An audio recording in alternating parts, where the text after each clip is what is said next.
Hi, I'm Holly Clegg, and you're in my trim and terrific kitchen. Today's rush hour recipe is a real winner. It's something perfect for when the days that you don't have time to cook, you don't want to cook, you're in a cooking rut, or you're just too busy. Salsa chicken. It's chicken with 5 ingredients, and it's a recipe your whole family will adore with those wonderful southwestern flavors. So, here's the ingredients. We have chicken tenders. This is non-fat sour cream, salsa, taco seasoning mix, and then after your chicken's done, you add grated reduced fat cheddar cheese and green onions. So let's get started.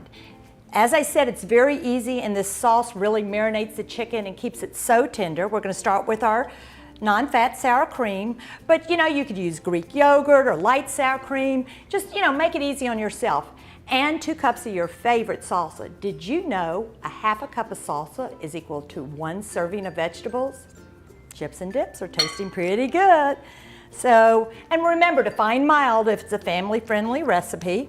And then taco seasoning mix. Here's an opportunity to reduce the sodium by using low sodium. And this is it. This is your sauce.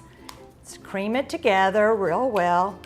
I could smell. This is what you call shortcut Southwestern seasoning by using taco mix. Okay, we're just gonna put it on there and bake it together.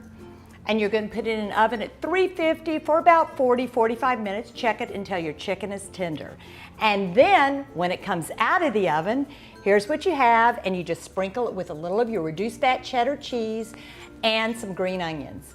This is great served over yellow rice, and this is really a kid-friendly meal as well. So if you're in that cooking rut, salsa chicken and only 5 other ingredients. I think you're going to like this recipe.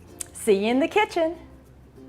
For this recipe and a discount code for all my cookbooks, just check the link below.